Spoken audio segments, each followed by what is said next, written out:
আলহামদুলিল্লাহ।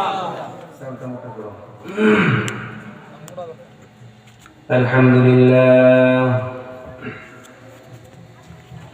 আলহামদুলিল্লাহ নাহমাদুহু ওয়া নাস্তাঈনুহু ওয়া নাস্তাগফিরুহ ওয়া নাউযু বিল্লাহি মিন শুরুরি আনফুসিনা ومن سيئات أعمالنا من يهد الله فلا مضل له ومن يضلله فلا هادي له ونشهد أن لا إله إلا الله وحده لا شريك له ونشهد أن سيدنا وسندنا وحبيبنا وحبيب ربنا وطبيبنا وطبيب قلوبنا وطبيب قلوبنا ومولانا وأولانا محمدا أحمدا عبده ورسوله الذي أرسله الله تعالى بالحق إلى الخلق بشيرا ونذيرا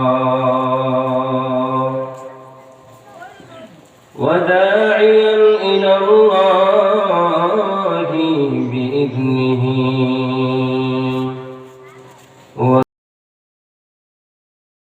وقبر منيرا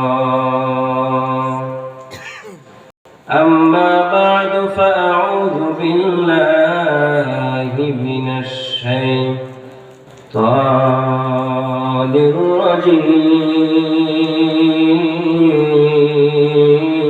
الرجيم بسم الله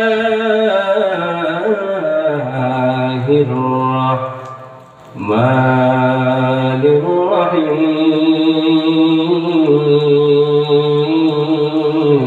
الرحيم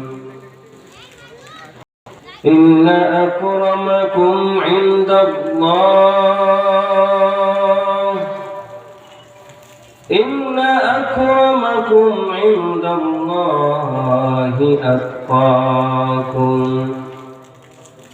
وقال النبي صلى الله عليه وعلى آله وسلم التائب من الذنب كما ذنب له أو كما قال النبي عليه الصلاة والسلام اللهم صل على محمد وعلى آل محمد كما صليت على إبراهيم وعلى آل إبراهيم إنك حميد مجيد اللهم بارك على محمد وعلى آل محمد كما باركت على إبراهيم وعلى آل إبراهيم إنك حميد مجيد بلغ العلا بكماله كشف الدجى بجماله أسلت جميع خصاله صلوا عليه محمد آكال कुफ्र को मिटाया, कुफ्र को मिटाकर सदाकत बताया। बलगना कशफत तुजा बिजमालिही, हसनत जमीउ खिसालिही।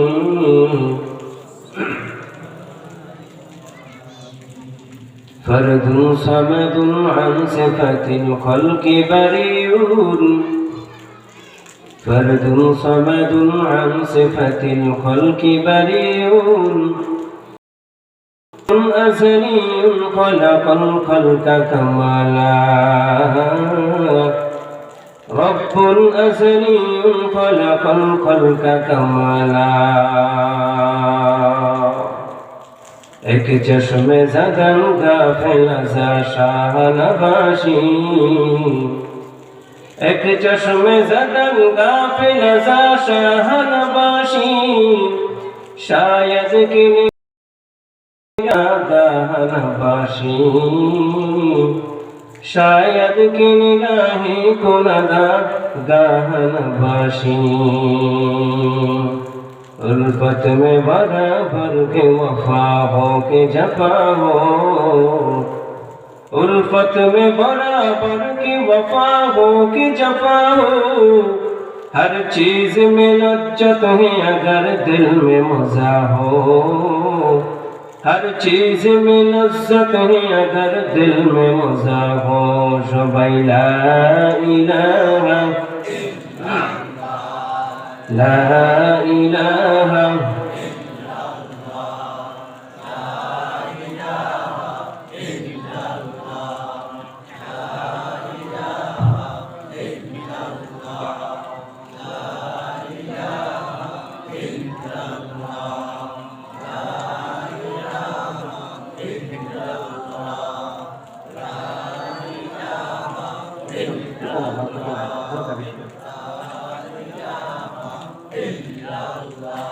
ला इलाहा इल्लल्लाह, ला इलाहा,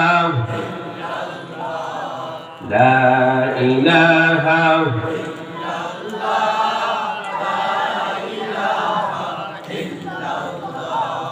ला इलाहा, ला इलाहा। আসমানের মালিক যেই আল্লাহ, জমিনের মালিক সেই আল্লাহ। নেই কোনো মাবুদ তিনি ছাড়া, বলো লা ইলাহা ইল্লাল্লাহ, লা ইলাহা ইল্লাল্লাহ, লা ইলাহা ইল্লাল্লাহ, লা ইলাহা, লা ইলাহা ইল্লাল্লাহ, লা ইলাহা, লা ইলাহা ইল্লাল্লাহ মুহাম্মাদুর রাসূলুল্লাহ সাল্লাল্লাহু আলাইহি ওয়াসাল্লাম।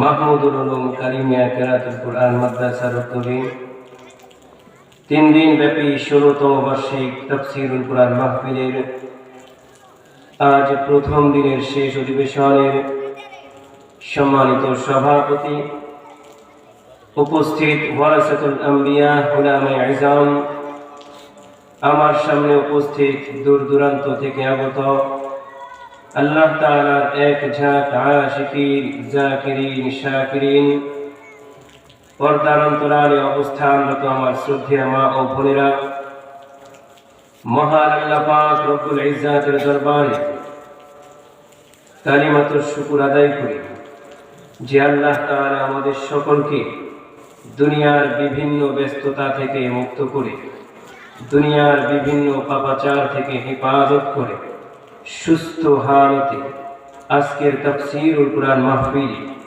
আসা এবং বসার তৌফিক ইনায়েত করেছেন। এজন্য সকলেই দিল থেকে রব্বে কাবার দরবারে কালিমাতুশ শুকর আদায় করি আলহামদুলিল্লাহ। সম্মানিত হাজিরিন, আজকের মাহফিল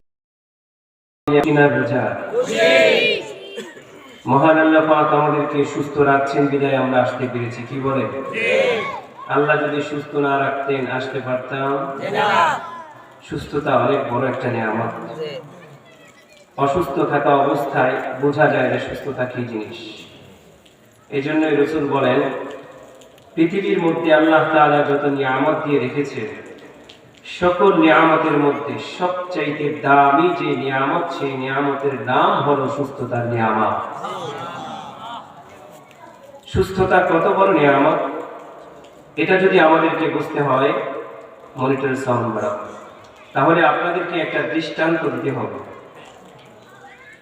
বাবা আদম থেকে শুরু করে অর্ধ পর্যন্ত পৃথিবীতে যত নবী এবং রাসূল এসেছে, এই সকল নবীদের মধ্যে একজন নবী ছিলেন যিনি ছিলেন ব্যতিক্রম নবী।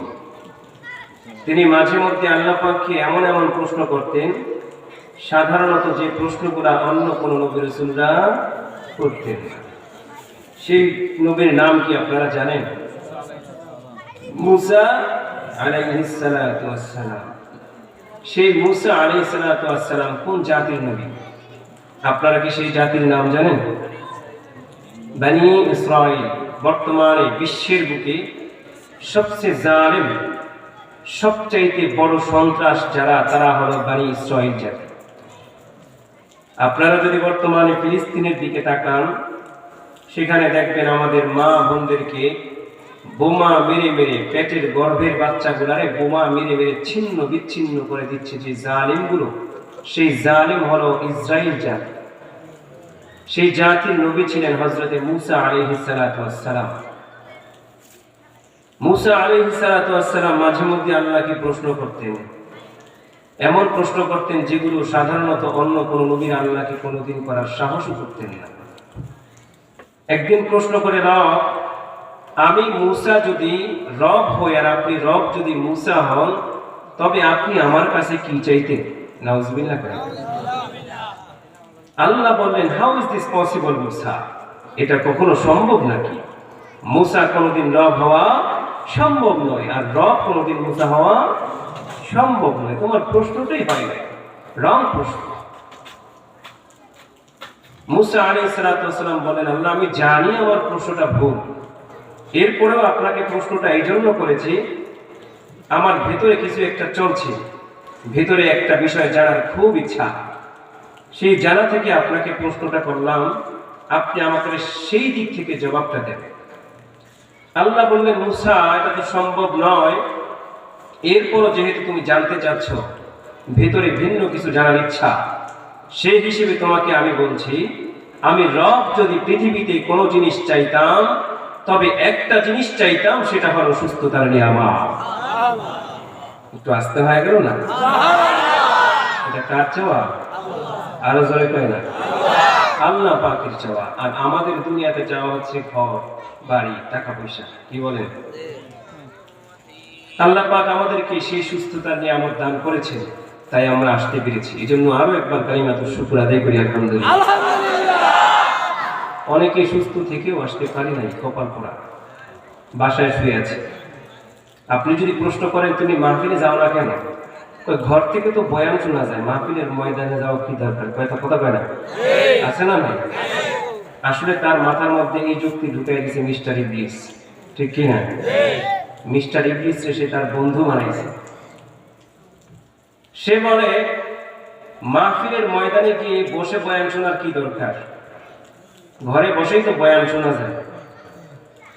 ঘরে বসে যদি বয়ান শুনতে না পারি, তাহলে হুজুররা মাইক উপরে দিলে কেন? কথা কয় না?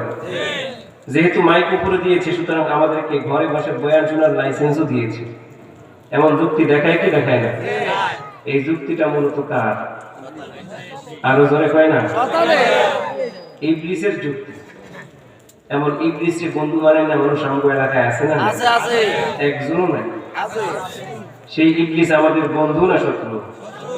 ছোট শত্রু না বড় শত্রু? কেমন বড় শত্রু? আপনাদেরকে একটা উদাহরণ স্বরূপ একটা ওয়াকিয়া বলি। হযরতে আশরাফ আলী থানভী রাহমাতুল্লাহি আলাইহি নাম শুনছেন? আশরাফ আলী থানভী রাহমাতুল্লাহি আলাইহি তার কিতাবের মধ্যে লেখে, এক বুজুর্গ রাত্রেবেলা ইশারের নামাজ পড়ার জন্য ঘর থেকে বের হলেন। বর্ষার দিন, রাস্তাঘাট ভেজা, ফিসল রাস্তা। আল্লাহর বান্দা বের হলেন ইশারের নামাজ পড়ার জন্য। কিছু দূর যাওয়ার পর আল্লাহর বান্দা রাস্তায় স্লিপ খেয়ে পড়ে তার জামাটা নষ্ট হয়ে গেছে। লোকটা চিন্তা করলেন, জামাটা নষ্ট, এই জামার কারণে আমি আমার রবকে সিজদা দিতে পারবো না, এটা হতে পারে না। ঘরে আমার আরো পোশাক আছে। আল্লাহর বান্দা ঘরে গিয়ে নতুন পোশাক পরিধান করে আল্লাহকে সিজদা দেওয়ার জন্য আবার রওনা হয়ে গেছে। যখন বাসা থেকে বের হলেন, আল্লাহর বান্দা পূর্বের সেই আগের জায়গায় যাওয়ার পর সেম একই জায়গায় আসার পর আল্লাহর বান্দা আবারও পড়ে গেছে।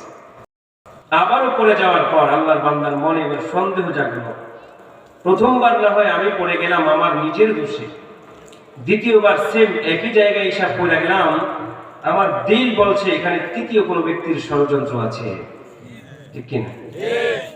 সুতরাং তৃতীয় ব্যক্তিকে আমি খুশি করব না, আমার রবকে আমি খুশি করব। আমার রবকে খুশি করার জন্য আল্লাহর বান্দা আবারও চলে গেলেন, আবার নতুন পোশাক পরিধান করে ঘর থেকে বের হয়ে গেলেন। কারণ দিলের মধ্যে নামাজের প্রতি তামান্না, চাহাত, রবের যে আপন হয়ে যায়, রবের যে স্বাদ, এই স্বাদটা দুনিয়ার কোনো কিছুর মধ্যে পাওয়া যাবে? নামাজের স্বাদ দুনিয়ার কোনো কিছুতে পাওয়া যাবে? আল্লাহর বান্দা বের হয়ে গেলেন। কিছু দূর আসার পর দুইবার যেখানে পড়ে গেছে আল্লাহর বান্দা, সেখানে আসার পর এবার দেখলেন চিত্রটা ভিন্ন। দেখে আল্লাহর এক বান্দা তার জন্য আলো নিয়ে দাঁড়ায় রয়েছে। বলে, হুজুর দূর থেকে লক্ষ্য করে দেখলাম আপনি বারবার সেম একই জায়গায় হিসাব করে যান, আপনার এই পড়ে যাওয়াটা আমার দিলে অনেক কষ্ট দিচ্ছে। আপনি মুরব্বী মানুষ, বারবার পড়ে যান, মাজায় ব্যথা পান, জামা নষ্ট হয়, আমার দিল চাচ্ছিল আমি আপনাকে মসজিদ পর্যন্ত আগায়া দেই। ঠিক আছে, চলো মসজিদ পর্যন্ত আগায় দিই। হুজুর চিন্তা করলেন, লোকটা যেহেতু আমাকে নেকের কাজে সহযোগিতা করেছে, সুতরাং তাকেও আমি সহযোগিতা করা দরকার। বলে, বাবা আসো, দুজন একসাথে ইশারের নামাজটা জামাতের সাথে আদায় করে নিই। বলে, হুজুর এতক্ষণ পর্যন্ত যা বলছেন সব ভালো লাগছে, এইটা ভালো লাগবে।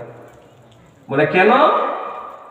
তুমি না আমাকে নেকের কাজে সহযোগিতা করেছো, তাহলে ইশারের নামাজ তুমি পড়তে পারবা না কেন? কারণটা কি? এটা কেন ভালো লাগে? বলে, হুজুর কারণ হইল আমি হলাম ইবলিস, শয়তান। নাউজুবিল্লাহ। তুমি ইবলিস শয়তান হয়ে আমাকে মসজিদ পর্যন্ত নেকের কাজে আগাই দিছো, আমি নামাজ পড়বো, সেই নামাজের জন্য তুমি আগাই দিয়েছো। এত বড় পীর সাহেব তো তুমি না, আপনারা বিশ্বাস করবেন? তোমার তো স্বার্থ আছে। কি স্বার্থ সেটা বলো। স্বার্থ ছাড়া তুমি আমাকে মসজিদ পর্যন্ত আগায় দেওয়ার কথা না। বলে, হুজুর স্বার্থ ছাড়া পৃথিবীতে কেউ কারে জিগায় না, বাবা মাকে জিগায় না, সন্তান বাবাকে জিগায় না, বাবা সন্তানকে স্বার্থ ছাড়া জিগায় না। চিল্লায় বলেন ঠিক কিনা? স্বার্থ ছাড়া যদি পৃথিবীতে একমাত্র কেউ আমাদেরকে ভালোবাসেন, তিনি হলেন কে? আল্লাহ। বলে, হুজুর আমার স্বার্থ আছে। আমার স্বার্থটা হলো, আপনি প্রথমবার যখন পড়ে গেছেন, প্রথমবার পড়ে যাওয়ার পর আপনি মনে মনে প্রতিজ্ঞা করলেন, পড়ে গেছি তাতে কি হয়েছে, আমার রবকে সিজদা দেওয়ার জন্য ঘরে অনেক জামা পড়ে আছে, সেই জামা পরিধান করে রবকে সিজদা দিব। এটা যখন আপনি মনে মনে চিন্তা করলেন, আল্লাহ পাক আপনার এই আগ্রহ এবং প্রতিজ্ঞা দেখে এত এত পরিমাণ খুশি হয়েছে, রব খুশি হয়ে আপনার জীবনের সব গুনাহ আল্লাহ মাফ করে দিয়েছে। দ্বিতীয়বার যখন আপনি পড়ে গেলেন, আপনি মনে মনে চিন্তা করলেন তৃতীয় ব্যক্তিকে খুশি করবো, এটা হতে পারে না। তৃতীয় ব্যক্তির চক্রান্ত আছে, যেহেতু দ্বিতীয়বার একই জায়গায় এসে পড়ে গেলাম, সুতরাং তাকে খুশি না করে আমি আমার রবকে খুশি করব। এই চিন্তা ভাবনা করে যখন আপনি আবার নতুন পোশাক পরিধান করে নামাজের জন্য রওনা হলেন, আল্লাহ পাক এত এত পরিমাণ খুশি হয়েছে, রব খুশি হয়ে আপনি সহ আপনার পরিবারের সবাইকে আল্লাহ মাফ করে দিয়েছে। আমি চিন্তা করলাম, আল্লাহ যেভাবে ক্ষমা করা শুরু করছে, একবার আপনার একবার আপনার পরিবারকে। আর আপনিও যেই বান্দা, আপনি যদি 100 বারও পড়তেন, আপনি 100 বার পোশাক পরিধান করে মসজিদে যাইতেন, আমার দিল বলছে আপনি যদি তৃতীয়বার আবারও পড়ে যেতেন, তৃতীয়বার পড়ার কারণে আল্লাহ পাক আপনার উপর এত পরিমাণ খুশি হইতেন, রব একবার আপনাকে ক্ষমা করেছে, দ্বিতীয়বার আপনার পরিবারকে, আমার দিল বলছে তৃতীয়বারে আপনি সহ আপনার এলাকার সবাই আল্লাহ মাফ করে দিবেন। সেটা আমি চাই না, কারণ আপনাকে মাফ করছে সেটা ভিন্ন হিসাব, পরিবারকে মাফ করছে সেটা ভিন্ন হিসাব, এলাকার সবাই যদি মাফ করে দেয় এখানে আমার সমস্যাটা। কারণ সবাই সারা জীবন ধোঁকা দিয়া দিয়া তাদের আমল নামা গুনার পাহাড় বানায় ফেলছি, তাদের আমল নামা ভারী করে ফেলছি। এখন আপনার উসিলায় যদি আল্লাহ তাদেরকে সহজে মাফ করে দেয়, আমার লাভটা হলো কি? এত বছর কষ্ট করে ধোঁকা দিলাম, আমার কি ফায়দাটা হবে? কথা কয় না? সেই শয়তান আমাদের বন্ধু না শয়তান? সেই শয়তান নেক্সট সুরতে সব সময় আমাদেরকে ধোঁকা দেয়, আমরা কল্পনাও করতে পারি না। নেক্সট সুরতে আমাদেরকে নেকের কাজ থেকে দূরে রাখে। বর্তমানে আমাদের মা বোনরা যে বোরকা পরিধান করে, আচ্ছা বলেন তো এই বোরকা আর আগের বোরকা কি সমান? কথা কয় না? আগের যুগের মায়েরা যখন বোরকা পরতেন, তাদেরকে দেখলে বোঝা যাইত যে এরা ফাতেমার অনুসারী, হযরতে আয়েশার অনুসারী। কথা বলেন ঠিক কিনা? আর বর্তমানের বোরকা দেখলে মনে হয় যেন ইবলিসের অনুসারী। আমি কি ভুল কিছু বললাম? কারণ আগের যুগের বোরকাগুলো ছিল ঢিলা ঢালা, কোন বাড়ির মহিলা এটা বলা যাইত না। আর বর্তমানের যে বোরকারে বাবা, এটার দিকে তাকাইলে মনে হয় যেন 3 পিসও ফেল। কথা বলেন? আমরা তো সেটাকে বোরকা হিসেবে ব্যবহার করি, আমরা তো সবাই বলি যে এটা বোরকা, বোরকা বলি না, কিন্তু বাস্তবিক ভাবে কি এটা বোরকা? আপনাদের কি মনে হয়? কিন্তু বোরকার নামে আমাদের গায়ে এটা শয়তান ঢুকাইছে, আর আসল জিনিস আমাদের থেকে মাহরুম করে দিয়েছে। এভাবেই শয়তান আমাদেরকে নেকের কাজ থেকে দূরে রাখে। আমার এক উস্তাদ বলতেন, শয়তান এক বুজুর্গের সারা জীবন ধোঁকা দিতে পারে নাই, মৃত্যুর সময় হুজুরের কাছে গিয়ে কয়, হুজুর সারা জীবন আপনার এই গেলটা কমাও। মৃত্যুর সময় হুজুরের কাছে গিয়ে বলে, হুজুর সারা জীবন আপনাকে চেষ্টা করেছি কিন্তু ধোঁকা দিতে পারি নাই, কারণ আপনি এমন একজন মানুষ, আপনার ধোঁকা দেওয়া কষ্ট। হুজুর মৃত্যু শয্যায় শায়িত, এমন সময় হুজুরকে বলে, হুজুর একমাত্র আপনার ইলম আপনাকে আমার ধোঁকা থেকে বাঁচাই দিয়েছে। হুজুর কয়, শয়তান সারা জীবন তুই আমার ধোঁকা দিতে পারস নাই, মৃত্যুর সময় এসে তুই আমার কাছে মিষ্টি মিষ্টি কথা বলবি, এত আল্লাহর ওলি তো তুই না, এই সময় হয়তো তুই আমার ঈমানটা ধ্বংস করতে পারস, সুতরাং আমি তোকে বিশ্বাস কিভাবে করব? হুজুর চিন্তা করেন কথাটা কি বলছে, একটু রিপিট করে দেখি। হুজুর রিপিট করে দেখলেন, শয়তান তাকে বলছে, হুজুর সারা জীবন আপনারে ধোঁকা দিতে পারি নাই, আপনার ইলম আপনাকে বাঁচাই দিয়েছে। আচ্ছা বলেন তো দেখি, আল্লাহ যদি কাউরে না বাঁচায়, কারো ইলম কি কাউরে বাঁচাইতে পারে? না। এখন হুজুর যদি এই বিশ্বাস নিয়ে মারা যেতেন, হারে আমার ইলম আমারে বাঁচাই দিয়েছে, জান্নাতি হতো না জাহান্নামী। এভাবেই শয়তান আমাদেরকে ধোঁকা দিয়ে ঈমানটা নষ্ট করে দেয়। আল্লাহ পাক এই শয়তানের ফিতনা থেকে গোটা জাতিকে হেফাজত করুন, বলি আমিন। যারা এখনো বাসা বাড়িতে আছেন, ঘরে শুয়ে আছেন, সকলের কাছে অনুরোধ থাকবে, আমরা বাসা বাড়িতে না থেকে আজকের মাহফিলকে সফল করার লক্ষ্যে আমরা সকলে ময়দানে চলে আসবো ইনশাআল্লাহ। মুহতারাম হাজিরিন, বলেন তো আমাদের রব কে? আল্লাহ। আর জোরে বলেন না, আল্লাহ। আমাদেরকে খাওয়ান কে? আল্লাহ। রিজিক দেন কে? আল্লাহ। আর জোরে বলেন না, আল্লাহ। বিপদ দেন কে? আল্লাহ। বিপদ মুক্ত করেন কে? আল্লাহ। আমাদের ধর্মের নাম আল্লাহ। আর জোরে বলেন, আর জোরে বলেন, আমাদের নবীর নাম মুহাম্মদুর রাসূলুল্লাহ সাল্লাল্লাহু মাশাআল্লাহ। বাচ্চারা সাল্লাল্লাহু আলাইহি সাল্লাম পড়েছে, যেহেতু সাল্লাল্লাহু আলাইহি সাল্লাম পড়েছে, সেই হিসেবে আমার মওযু ছাড়া জুমলায়ে মুতারেজা হিসেবে ভিন্ন একটা আলোচনা আপনাদের সাথে করি। যারা যারা সাল্লাল্লাহু আলাইহি ওয়াসাল্লাম বলেছেন তাদের কি ফায়দা হলো, মায়ের নবী জানায় দেয়, মান সাল্লা আলাইয়া মাররাতান সাল্লাল্লাহু আলাইহি আশরা। আখিরি জামানার পয়গম্বর তাজেদারে মদিনা মুহাম্মদুর রাসূলুল্লাহ সাল্লাল্লাহু আলাইহি ওয়াসাল্লাম জানিয়ে দেয়, আমার যে উম্মত আমি নবীর উপরে একবার দুরূদ ইব্রাহিম পাঠ করবি, আল্লাহ পাক ওই বান্দার আমলনামায় 10টি রহমত আল্লাহ নাযিল করে দেয়। ও মুসলমান, রহমত কাকে বলা হয়? ওই রহমতের পরিচয় নিয়ে নে। এই তো কয়েক বছর আগে ঢাকায় রানা প্লাজা ধ্বংস হয়ে কতগুলো মানুষ জমিন ছেড়ে চিরবিদায় নিয়ে চলে গেছে। ও মুসলমান, কিছুদিন আগে চক বাজারে আগুন লেগে কত মানুষ মারা গেছে। মানুষগুলা কত মানুষ মারা গেছে। মাঝে মধ্যে শুনতে পাই লঞ্চ অ্যাক্সিডেন্ট করে কত মানুষ মারা যায়। মাঝে মধ্যে শুনতে পাই কত মানুষ বাস দুর্ঘটনা করে মারা যায়, আছে না? এত এত মানুষের মধ্যে আল্লাহর কিছু বান্দা জমিনের মধ্যে জিন্দা ফিরে আসে কিনা? আরো জোরে কয় না? রাসূল জানায় দেয়, যারা জমিনের মধ্যে জিন্দা ফিরে আসে, যাদের উপরে আল্লাহ দয়া দেখায়, এটাই হলো মহান রবের রহমত। রাসূল জানায় দেয়, যদি একবার দরুদ ইব্রাহিম পাঠ করে, ওই একবার দরুদের উসিলায় আল্লাহ পাক ওই বান্দার আমলনামায় এমন 10টি রহমত আল্লাহ নাযিল করে দেয়। আখিরি জামানার পয়গম্বর তাজেদারে মদিনা মুহাম্মদুর রাসূলুল্লাহ জানায় দেয়, আমি নবীর উপরে একবার দরুদ পাঠ করবে। কয়বার? আরো জোরে বলেন না, কয়বার? একবার দরুদ পাঠ করলে আল্লাহ পাক ওই বান্দার আমলনামা থেকে 10টি গুনাহ আল্লাহ ক্ষমা করে দেয়। রাসূল জানায় দেয়, শুধু তাই নয়, ওই 10টি গুনাহের জায়গায় আল্লাহ পাক 10টি নেকি দ্বারা পরিপূর্ণ করে দেয়। জগৎ বিখ্যাত আলিম আল্লামা শাইখ শিবলি রহমাতুল্লাহ আলাইহি তার কিতাবের মধ্যে লেখে, হজের মৌসুমে আমি যখন হজ করতে রওনা হয়ে গেলাম, আল্লাহর বান্দা এক যুবককে তাকে দেখি তাওয়াফ করতে এসে তাওয়াফের দোয়া পাঠ না করে বারবার দরুদ ইব্রাহিম পাঠ করে।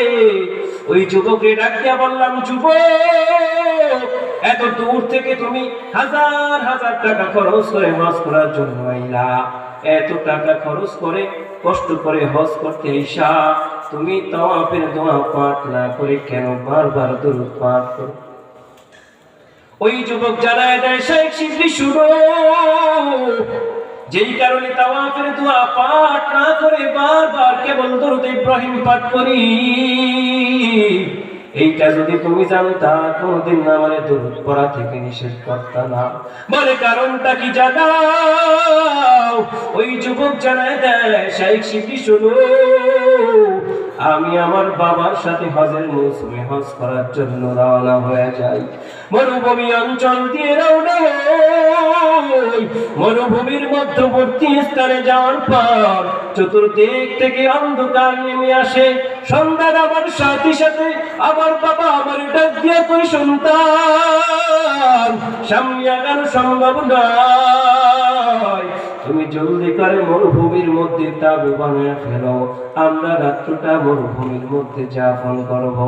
তাঁবু বানায় ফেললাম।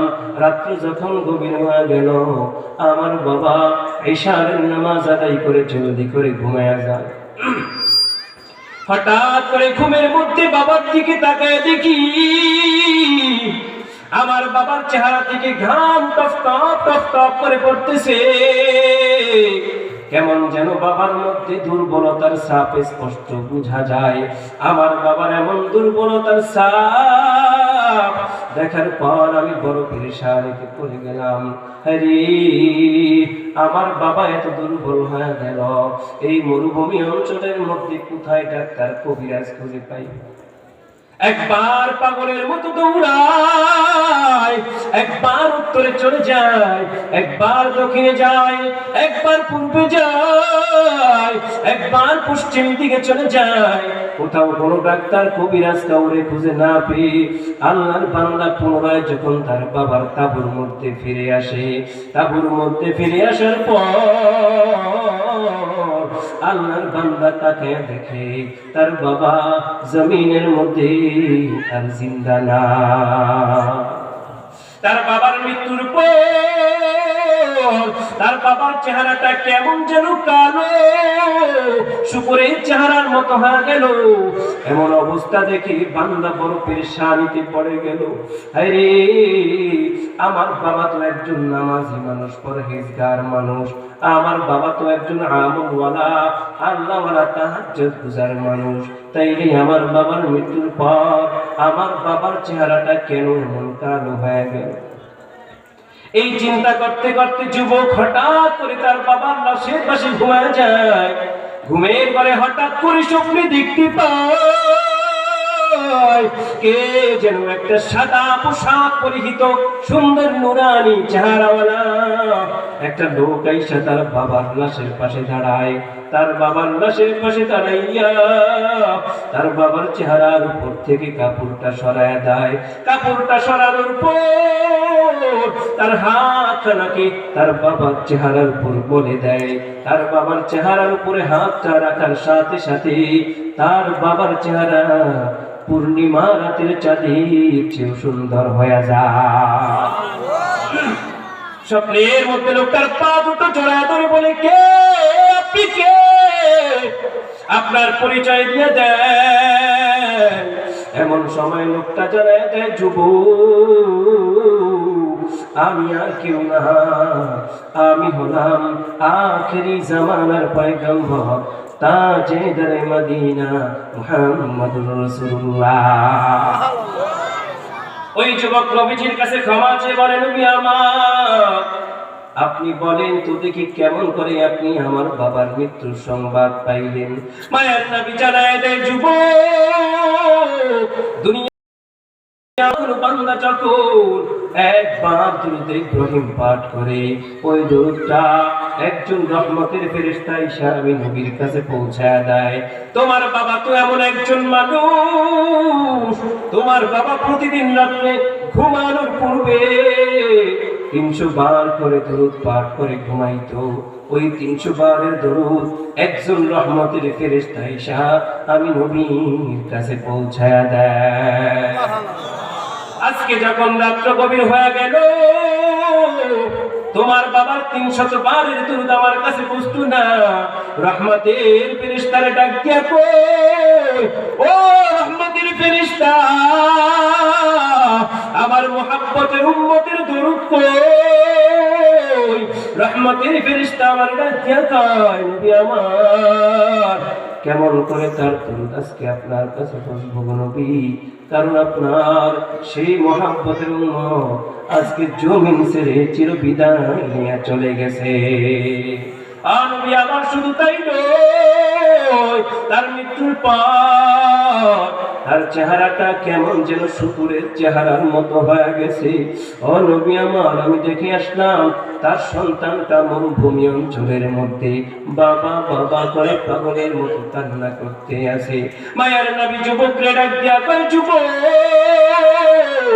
আমার কোন মুহাব্বতের উম্মত আমি নবীর উপরে মুহাব্বত করে প্রতি রাতে 300 বার করে যদি দরুদ পাঠ করে ঘুমায়, আর তার মৃত্যুর পর তার চেহারা যদি এমন কালো হয়ে যায়, আচ্ছা বলো তো দেখি আমি দয়ার নবী হয়ে সহ্য করতে পারি নাকি? হঠাৎ করে যুবকের ঘুম ভেঙে যায়। যুবকের ঘুম ভাঙার পর যুবক মনে মনে ভাবতেছে, হায় রে, এই স্বপ্ন বুঝে শয়তান আমারে দেখাইছে। আবার মনে মনে চিন্তা করে, নবীদের সুরত ধরে তো শয়তান আসতে পারে না, হতে পারে এই ঘটনা সত্য। এই চিন্তা ভাবনা করে যুবক সামনে আগায় যায়। যুবক সামনে আগানোর পর আর বাবার চেহারার উপর থেকে যুবক কাপড়টা সরাইয়া দেয়, কাপড়টা সরাইয়া দেখে তার বাবার চেহারা সত্যি সত্যি পূর্ণিমা রাতের চাঁদের চেয়েও সুন্দর হয়ে গেছে। যে মরুভূমি অঞ্চলের মধ্যে কোনো মানুষের আনাগোনা নাই, পাখির কিচির মিচির শব্দটাও পর্যন্ত নাই, ঘর বাড়ি কিছু যেখানে নাই, এমন মরুভূমি অঞ্চলের মধ্যে ফজরের পর হাজার হাজার হাজার হাজার মানুষ দলে দলে ময়দানের মধ্যে হাজির হয়ে যায়। যুবক লোকদেরকে ডেকে ডেকে বলে, ভাই আপনারা কেমন করে ময়দানের মধ্যে আসতেন, কেন আসতেন জানায় দেন। লোকেরা জানায় দেন, যুবক তুমি কি শুনতে পাও না? কে যেন আসমান থেকে একটা গায়েবী আওয়াজ দিয়া বলছে, ও দুনিয়ার মুসলমান, তোমরা যদি তোমাদের জীবনের গুনাহগুনারে ক্ষমা করাইতে চাও আর দেরি কইরো না, জলদি করে অমুক ময়দানের মধ্যে গিয়ে দেখো একটা আল্লাহওয়ালা ওই আল্লাহওয়ালার জানাজায় গিয়া শরীক হয়ে যায়। আসতে কইলেন দরুদটা যদিও ছোট কিন্তু এটার ভাব অনেক বড়। আমার সাথে পড়েন তো একটু, সাল্লাল্লাহু, আবার বলেন না, আবার বলেন, মাশাআল্লাহ, তিনবার বলে ফেলছেন। রাসূলের হাদিস, রাসূল বলেন কেউ যদি একবার দরুদ পাঠ করে, কয়বার? একবার দরুদ পাঠ করে, এই দরুদটা সারা দুনিয়ার মধ্যে আল্লাহর সৃষ্টি যত মাখলুকাত আছে, আচ্ছা বলেন তো আল্লাহর সৃষ্টি মাখলুকাত দুনিয়ার মধ্যে একটা না কোটি কোটি? কথা কয় না, হিসাব ছাড়া। সাগরের মধ্যে আপনারা দেখবেন কত প্রকারের মাছ, কত প্রকারের প্রাণী, এমনকি জমিনের মধ্যে কত প্রকারের পোকামাকড় আছে না নাই? বিজ্ঞান যেগুলার হিসাব করতে পারে নাই, অসংখ্য অগণিত পোকামাকড় আল্লাহর সৃষ্টি, যেগুলার প্রাণ আছে। রাসূল বলেন কেউ যদি একবার দরুদ ইব্রাহিম পাঠ করে, এই দরুদটা সারা দুনিয়ার সকল মাখলুকাতের কাছে কাছে গিয়ে ঘোষণা দিয়ে বলে, অমুকের সন্তান অমুক, অমুকের সন্তান অমুক রাসূলের উপর একবার দরুদ পাঠ করেছে। এইটা বলে যখন ঘোষণা দেয়, সারা দুনিয়ার সকল সৃষ্টি মাখলুকাত ওই ব্যক্তির জন্য আল্লাহর কাছে মাগফিরাতের দোয়া করতে থাকে। নামাজ একটা ইবাদত, রোজা একটা ইবাদত। নামাজ আমরা পড়ি, রোজা আমরা রাখি কি রাখি না, কিন্তু এমন একটা ইবাদত আছে যে ইবাদতটা আল্লাহও করেন, আল্লাহর ফেরেশতারাও করেন, আর সেই ইবাদতের নাম হলো দরুদ। সুবহানাল্লাহ। আমার কথা আল্লাহ জানায়া দেয়, ইন্নাল্লাহা ওয়া মালাইকাতাহু ইউসাল্লুনা আলান নবী ইয়া আইয়ুহাল্লাযীনা আমানু সাল্লু আলাইহি ওয়া সাল্লিমু তাসলিমা। আল্লাহু আকবার। আল্লাহ বলেন নিশ্চয়ই আমি আল্লাহ এবং আমার সকল ফেরেশতারা রাসূলের উপর দরুদ পাঠ করি, সুতরাং দুনিয়ার মুসলমান তোমরাও আমার হাবিবের উপর দরুদ ও সালাম পাঠাও। কার কথা? আরো জোরে কয়না, কার কথা? এই জন্য দরুদের উপর আমল করতে পারবেন তো? লিল্লাহি তাকবীর। হে আল্লাহ, আপনি আমাদের সকলকে দরুদের উপর আমল করার তৌফিক দান করুন, আমিন। এটা জিকির করি, লা ইলাহা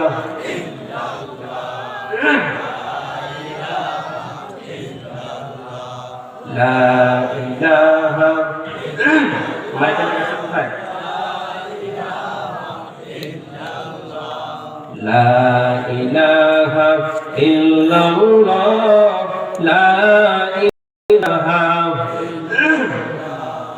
লা ইলাহা ইল্লাল্লাহ, লা ইলাহা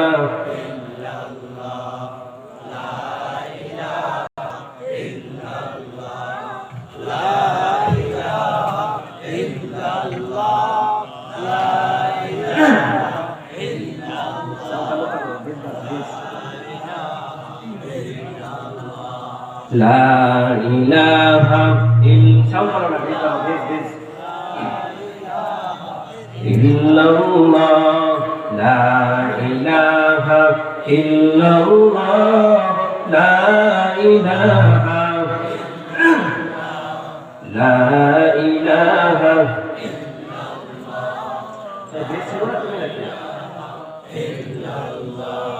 লা ইলাহা ইল্লাল্লাহ। মুসা তোমার নবী ছিল, তুর পাহাড়ে নূর জ্বলল। বলেন, মুসা তোমার নবী ছিল, তুর পাহাড়ে নূর জ্বলল। মুসা তোমার নবী ছিল,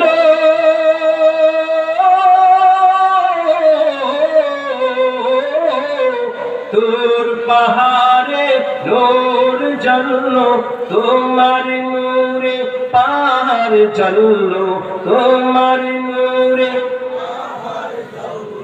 মুসা কেন জ্বলল না? বলো লা ইলাহা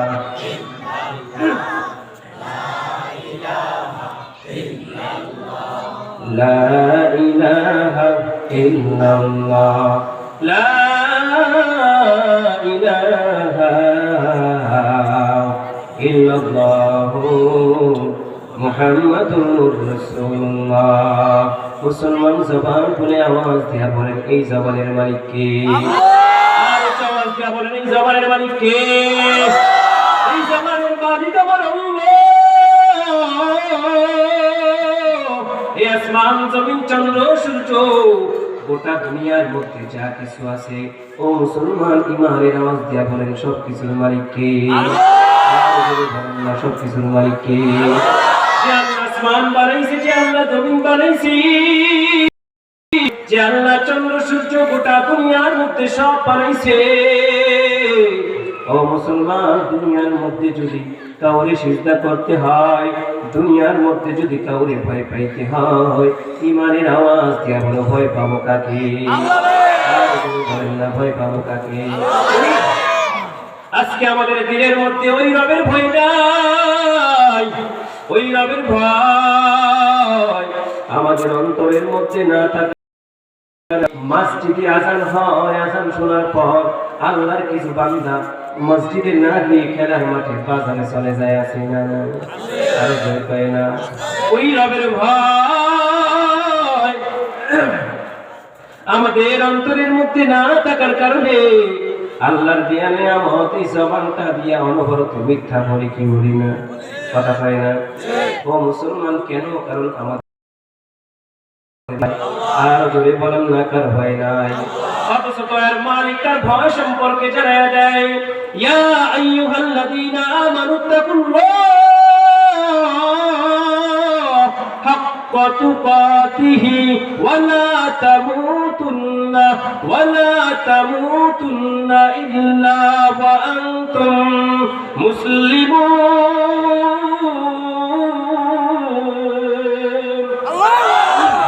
আল্লাহ পাক জানায় দেয়, বান্দারে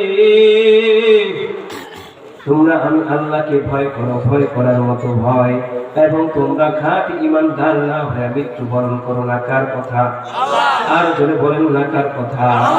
আল্লাহ পাক অন্য আয়াতের মধ্যে তার ভয় সম্পর্কে জানায় দেয়, ইয়া আইয়ুহাল্লাযীনা আমানুত্তাকুল্লাহ ওয়া কুলু কওলান সাদীদা। আল্লাহ পাক এখানে তার ভয়ের কথা বললেন এমন ভাবে কোরআনে অসংখ্য জায়গায় তার ভয়ের কথা বলে দেন। ও মুসলমান, আল্লাহ বারবার কোরআনের মধ্যে তার ভয়ের কথা বলেন। আমরা তো জানি আল্লাহ হলেন দয়ার রব, আল্লাহ হলেন মায়ার রব।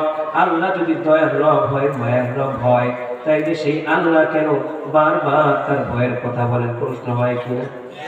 মুফাসসিরে কেরাম জানায় দেয়, আল্লাহর ভয়ের দ্বারা প্রকৃত উদ্দেশ্য হলো আল্লাহর ভয় নয়, আল্লাহর এই ভয়ের দ্বারা উদ্দেশ্য হলো আল্লাহর তৈরি জাহান্নামের আযাবের ভয়। আর কে তারাজ খৌফে হক দর দিল মুদাম জান্নাতুল মাওয়া দিহাতুন রামাকাম। যাদের হৃদয়ে আছে আল্লাহর ভয়, তারা তবু পথ ভুলে যায় না, ঠিক কিনা? আল্লাহর প্রেম ছাড়া এই দুনিয়ায় কারো কাছে কোনো কিছু চাই না। রাতের আধারে যারা সেজদাতে রয়, দু চোখের শ্রুতি নদী যেন বয় ছলনার হাত ছানি যতই আসুক পেছনে ফিরে তাকায় না, ঠিক কিনা? যাদের হৃদয়ে আছে আল্লাহর ভয় তারা কবু পথ ভুলে যায় না। আল্লাহর প্রেম ছাড়া এই দুনিয়ায় কারো কাছে কোনো কিছু চায় না। এই জন্য বলেন তো ভয় থাকবে কার? মুসলমান আমরা মানলাম রবের ভয় আমাদের অন্তরের মধ্যে ঢুকাইব। ওই রবের ভয় আমাদের অন্তরের মধ্যে ঢুকাইলে আমাদের লাভটা কি, ফায়দাটা কি? আল্লাহ জানায় দেয় বান্দারে, আমি আল্লাহর ভয় যদি তোর অন্তরের মধ্যে থাকে বান্দারে, তোর কোনো চিন্তা নাই, তোর কোনো পেরেশানি নাই, কারণ আমি আল্লাহর ভয় থাকলে তোর জন্য আমি রবের পক্ষ থেকে পুরস্কারও আছে। আল্লাহ তাআলা জানায় দেয় ওয়ালিমান খাফা মাকামা রাব্বিহি জান্নাতান।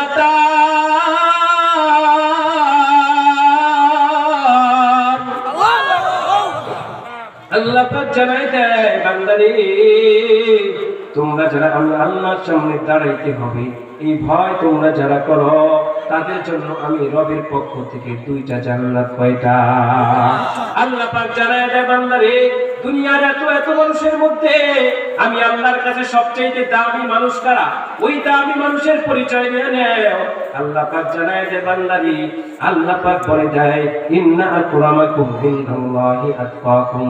দুনিয়ার এত এত মানুষের মধ্যে আমি আল্লাহর কাছে সবচেয়ে দামি হলো তারা যাদের দিলের মধ্যে আমি রবের ভয় সবচেয়ে বেশি। সুবহানাল্লাহ। ও মুসলমান, আজকে আমাদের দিলের মধ্যে রবের ভয় না থাকার কারণে দুনিয়ার এত এত পাপ, এত এত পাপ আমাদের দ্বারা হয় কি হয় না? আরো জোরে কয় না? দুনিয়ার মধ্যে যত পাপ, সব পাপের মূল হলো কার ভয় না থাকা। আরো জোরে বলেন না, কার ভয় না থাকা? খলিফাতুল মুসলিমিন হযরত ওমর, তার কাছে এক সাহাবী এসে বলে, ওমর আমাকে জানায়া দাও তাকওয়া কাকে বলা হয়, তাকওয়ার পরিচয় দিয়া দাও। খলিফাতুল মুসলিমিন হযরত ওমর ওই সময় সাহাবীকে জানায়া দেয়, সাহাবী আমার, আমাকে বলো দুইটা পাহাড়ের মধ্যখান দিয়ে যদি একটা রাস্তা হয়, ওই রাস্তার মধ্যে যদি কাঁটা যুক্ত গাছ সিরিয়াল ভয় লাগানো থাকে, ও সাহাবী বলো কিভাবে তুমি এই রাস্তা অতিক্রম করবা? সাহাবী জানায় দেয়, আমি যদি এই রাস্তা অতিক্রম করতে হয় তাইলে এমন ভাবে অতিক্রম করতে হবে যাতে করে রাস্তায় বিছানো কাঁটাগুলো আমার পায়ে বিদ্ধ না হয়। হযরত ওমর জানায় দেয়, সাহাবী আমার, এটাই হলো মহান রবের তাকওয়া। মুসলমান চলতে গিয়ে আমাদের সামনে এমন কাঁটার মতো হাজার হাজার অপরাধ সামনে হাজির হয়ে যাবে।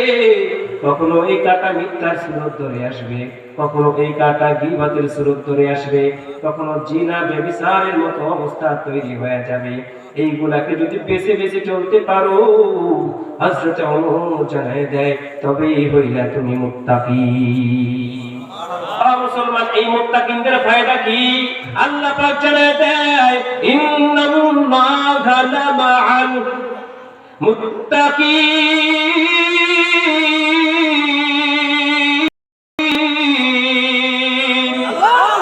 আল্লাহ পাক জানায় দেয় বান্দারে, নিশ্চয়ই আমি আল্লাহ যারা তাকওয়াবান, যাদের দিলের মধ্যে আমি রবের ভয় আছে, ওই তাকওয়াবানদের সাথে আমি আল্লাহ আছি। অন্য আয়াতের মধ্যে আল্লাহ তাআলা জানায় দেয় ইন্নাল্লাহা ইউহিব্বুল মুত্তাকিন।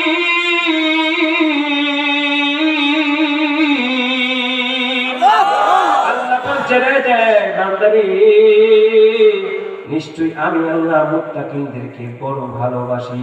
সুতরাং যারা তাকওয়াবান তাদের কোনো টেনশন নাই, আমি আল্লাহ তাদেরকে বড় ভালোবাসি। কার কথা? ও মুসলমান, আজকে আমরা গুনাহ থেকে বাঁচতে পারি না, পরহেজ করতে পারি না। গুনাহ থেকে পরহেজ না করার কারণে আমাদের গুনার ভিতরে আমাদের দিলের মধ্যে গুনার পাহাড় তৈরি হয়ে গেছে। এই গুনার পাহাড়ের কারণে মাঝে মধ্যে টেনশনে পড়ে যাই, আরে আজকে যদি আমার মৃত্যু হয়ে যায় রবের সামনে কি বলে দাঁড়াইবো, রবের সামনে কি বলবো। ও মুসলমান, তাকওয়া কিন্তু আপনার হাতে। আপনি চাইলে নিজের পরহেজ করতে পারেন, গুনাহ থেকে বাঁচাইতে পারেন। ওই যে খলিফা ওমরের দিকে তাকাও, সারা দুনিয়া যেমন করে বর্তমানে শাসন করে আমেরিকা আল্লাহর কুত্তাগুলো, একটা সময় ছিল যেই সময়টা সারা দুনিয়া করেছিলেন মুসলমানদের একজন লিডার, নাম কি বলেন? আরো জোরে করেন না। হযরত ওমর ফারুক রাদিয়াল্লাহু তাআলা আনহু। তিনি কেমন ভাবে সারা দুনিয়ার অর্ধেক দুনিয়া নিজের তত্ত্বাবধানে চলে নিয়ে আসছেন। কি এমন যোগ্যতা, কি যোগ্যতার কারণে তিনি সারা দুনিয়ার অর্ধেক দুনিয়ার বাচ্চা হয়ে গেছে। ও মুসলমান, সেই ওমরের ইতিহাস ভালো করে শুনে নাও। ওই খলিফাতুল মুসলিমিন হযরত ওমর রাদিয়াল্লাহু তাআলা আনহু কেমন তাকওয়াবান ছিল। খলিফাতুল মুসলিমিন হযরত ওমর মদিনার রাষ্ট্রীয় কোষাগারের মধ্যে বসে রাষ্ট্রের হিসাব নিকাশ করতে আছে। এমন সময় হঠাৎ করে সাহাবী হযরত আলী তার কামরার মধ্যে ঢুকে যায়। সাহাবী আলী ঢোকার সাথে সাথে খলিফাতুল মুসলিমিন বাতিটা বন্ধ করে দেয়। আলী দেখতে বলে, ভাই তোমার সাথে তো আমার কোনো শত্রুতা নাই, তোমার সাথে তো আমার কোনো দ্বন্দ্ব নাই। এতক্ষণ পর্যন্ত বাতিটা জ্বলতে ছিল, আমি আসার সাথে সাথে তুমি বাতিটাকে কেন বন্ধ করে দিলা? কারণটা কি? খলিফাতুল মুসলিমিন হযরত ওমর ফারুক ওই সময় সাহাবী আলীকে ডাকিয়া বলে, ও সাহাবী আলী রে, যেই কারণে আমি বাতিটা বন্ধ করছি এটার জবাবটা তোরে একটু পরে দেই। আমি বললাম, ওই ওমর যার ব্যাপারে মায়ার নবী বলে গেছেন, লাউ কানা বাদি নাবিয়্যান লাকানা উমর, আমার পরে যদি জমিনের মধ্যে আল্লাহ পাক কাউরে নবী হিসেবে পাঠায়, সেই নবী হলাম আমি উমর। সুবহানাল্লাহ। আলী ডাকিয়া কয়, ভাই আলী, আমি তো হলাম ওই ওমর যেই ওমরের ব্যাপারে 10 জন ব্যক্তি জান্নাতের সার্টিফিকেটধারী, জান্নাতের টিকিট যারা দুনিয়াতে পেয়েছে, আমি ওমর তাদের মধ্য থেকে একজন। ও ভাই আলী রে, আমি যেই চেয়ারে বসে আছি, আমি যেই চেয়ারে বসে রাষ্ট্রকে পরিচালনা করতেছি, এই চেয়ারটা বড় সেনসিটিভ চেয়ার। এই চেয়ারে বসে দুর্নীতি করার সুযোগ নাই, রাষ্ট্রের সম্পদ নষ্ট করার সুযোগ নাই, রাষ্ট্রের আমানত নষ্ট করার সুযোগ নাই। ও ভাই আলী রে, আমি যদি এই চেয়ারে বসে আমানতের খেয়ানত করি, রাষ্ট্রের আমানত যদি বল নষ্ট করে দেই, এটার জন্য রবের দরবারে আমাকে মুআযাজা হওয়া লাগবে কিনা? আলোচনা করে না। এতক্ষণ পর্যন্ত আমি বাতিটা জ্বালায়া রাষ্ট্রের হিসাব নিকাশ করতেছিলাম। তুমি যখন আমার কামরার মধ্যে ঢুকে গেছো, আমি জানি তোমার সাথে আমার ব্যক্তিগত কথা শুরু হয়ে যাবে, তোমার সাথে আমার ব্যক্তিগত কাজ শুরু হয়ে যাবে। আর ব্যক্তিগত কথাবার্তা কিংবা কাজের জন্য রাষ্ট্রের বাতি ব্যবহারের অনুমতি নাই। চিন্তা করে দেখছে, এই মাইকে লেগেছে এমন করে সাউন্ড আছে, সাউন্ড আছে, বক্সের সাউন্ড বাড়াবে, এগুলোর সাউন্ড করে থাকে, এটা উঠে গেল। ভাইরা আমার, বলছিলাম হযরত ওমর একটা বাতির আলো চিন্তা করছেন, যে বাতির আলো, রাষ্ট্রের বাতি ব্যবহার করে মানুষের ব্যক্তিগত কাজ, নিজের ব্যক্তিগত কাজ করার সুযোগ নাই। এই রাষ্ট্রের বাতি ব্যবহার করে রাষ্ট্রের কাজই করতে হবে, এর বাইরে কোনো কাজ। এমন চিন্তা করে না মানুষ বর্তমানে খুঁজে পাওয়া যাবে? এই কথা বলেন, বর্তমানে যারা রাষ্ট্রের চেয়ারে বসে আছেন, এটা তো দুঃস্বপ্নের মতো। বর্তমানে যারা রাষ্ট্রের চেয়ারে বসে আছেন, এরা পারে না রাষ্ট্রের চেয়ার সব খায় না। আসতে বলেন তো, বানায় বলি, রাষ্ট্রের চেয়ারে বসে যদি দুর্নীতি বাটপাড়িটারি না হতো, তাহলে বাংলাদেশের শত শত টাকা, কোটি কোটি টাকা, মিলিয়ন মিলিয়ন টাকা কেন সিঙ্গাপুরের সুইস ব্যাংকে চলে যায়? এগুলো আসমান থেকে নেমে আসা কোন ফেরেশতারা করে? কারা করে এগুলো? এই কথা বলেন না, কারা করে? আসমান থেকে নেমে আসা কোন ফেরেশতা নয়, আপনার মতো আমার মতো দুর্নীতিবাজ কিছু মানুষ। সারা জীবন মসজিদের মিম্বারে বসে বসে বয়ান করি, সুদ খাওয়া যাবে না, ঘুষ খাওয়া যাবে না। যাদেরকে আমরা এই বয়ান করি, আমাদের কাছে সুদ চাই। বানায় বলি কথা, কোন এক উপজেলার কথা বলি, এক মাদ্রাসার জন্য সরকারিভাবে 1 টন চালের বরাদ্দ হয়েছে। এই 1 টন চালের জন্য হুজুররা গেছেন সরকারি অফিসে উপজেলায় যাওয়ার পর অফিসার কাগজ ওকে করে দিলেন। কাগজ ওকে করে দিয়ে হুজুরদেরকে বলতেছে, হুজুর আপনাদের কাগজটা তৈরি করে দিলাম, অনেক কষ্ট হয়েছে, অনেক মেহনত করেছি, সুতরাং হুজুর আপনারাও একটু আমাদেরকে মূল্যায়ন করেন, চা নাস্তা পানি খাওয়ার জন্য আমাদের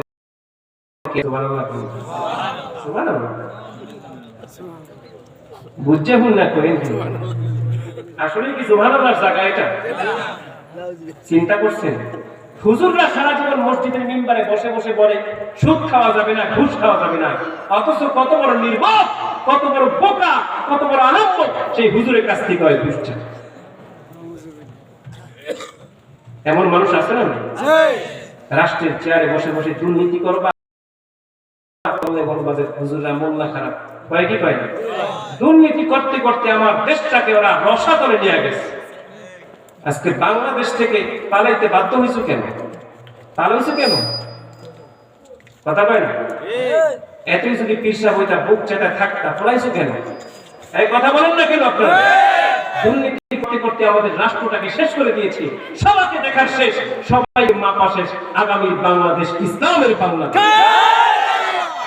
দুর্নীতির ওই একরায় বসে জাহির করে গেল, দুর্নীতির ওই একরায় বসে জাহির করে গেল, কলম দিয়ে কামায় টাকা, কলম দিয়ে কামায় টাকা, আবার ধরে সাধুবান, ওরা শিক্ষিত শয়তান, ওরা শিক্ষিত শয়তান। তো জোরে বলেন না, ওরা শিক্ষিত শয়তান, ওরা শিক্ষিত শয়তান।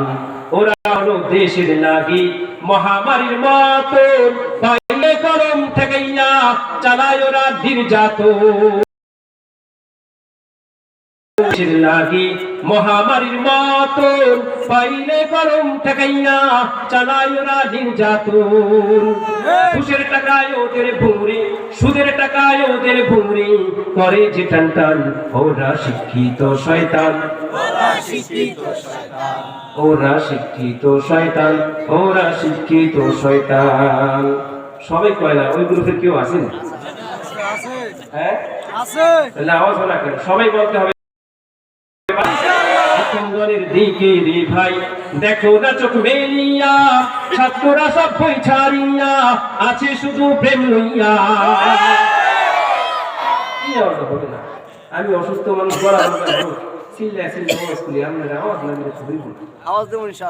এখান থেকে তো মোটামুটি যুবক বাইরে দেয় না, মুরব্বীরা মনে খায়। আপনারা কি না খেয়ে আসছেন? আওয়াজ দিতে হবে, পারবেন তো ইনশাআল্লাহ। ওদেরকে সাবধান করে দেন, ওদেরকে সতর্ক করে দেন। ওলামায়ে কেরামের ভূমি, ইসলামের ভূমি, এখানে কোনো দুর্নীতি চলবে না। শিক্ষাঙ্গনের দিকে রে ভাই, দেখো না চোখ মেলিয়া, ছাত্ররা সব বই ছাড়িয়া আছে শুধু প্রেম লইয়া। অস্ত্র সে তো সঙ্গের সাথী, অস্ত্র সে তো সঙ্গের সাথী, হইতে মাস্তান, ওরা শিক্ষিত শয়তান, ওরা শিক্ষিত শয়তান, ওরা শিক্ষিত শয়তান, ওরা শিক্ষিত শয়তান। শিক্ষিত শয়তান আরো আছে, বলবো? আপনি কইতে থাকেন, কইতে কইতে কাইতে জানান কি এমন কিছু? এই গুলিস্তান একটা মাজার আছে না, কি নাম জানো? কারা কারা গেছেন হাত তুলেন তো।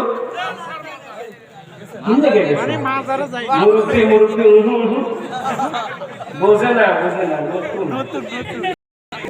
এই সেই মাজারের নামটা কি বলেন তো? গোলাপ শাহ মাজার। দেখছো সবে জয়। ওই মাজারের কাছে গেলে দেখবেন কিছু শিক্ষিত মানুষ, স্মার্ট, ভদ্র, দেখতে শুনতে মনে হয় যেন খুব ভদ্র ফ্যামিলির ছেলে, অনেক ভিআইপি অফিসার, তারা সেই মাজারে গিয়ে সিজদা দেয়। এমন লোক আছে না? ওরা জানে যে মাজারে সিজদা দিয়ে কোনো লাভ নাই, এরপরেও দেয়। তার মানে এদের মাথার মধ্যে ঘুষা কিছু নাই। ওদেরকে যদিও দেখতে মনে হয় শিক্ষিত, আসলে ওরা হলো ভণ্ড। কথা হয় না? গিরিগিরিয়ার মাজার পূজা চলছে দেশটা জুড়িয়া, সেরে কি আর ভণ্ডামিতে দেশটা গেছে ভরিয়া। গিরিগিরিয়ার মাজার পূজা চলছে দেশটা জুড়িয়া, সেরে কি আর ভণ্ডামিতে দেশটা গেছে ভরিয়া। গাজার কলকি টান মারিয়া, গাজার কলকি টান মারিয়া দেখাই খাজার শান। ওরা ওরা শিক্ষিত শয়তান, ওরা শিক্ষিত শয়তান। এমন কিছু শিক্ষিত ধর্ম ব্যবসায়ী আমাদের সমাজে আছে, বলবো তাদের কথা। নির্বাচনের আগে খুব দরদ, নির্বাচন গেলে আর হারি কিনতেও খুঁজে পাওয়া যায় না, এমন নেতা আছে না নাই? আব্দুল কুদ্দুস সারা জীবন এমপি সাহেবের জন্য, চেয়ারম্যান সাহেবের জন্য মানুষের মাথায় বাড়ি দিয়া এরে মাইরা এরপরে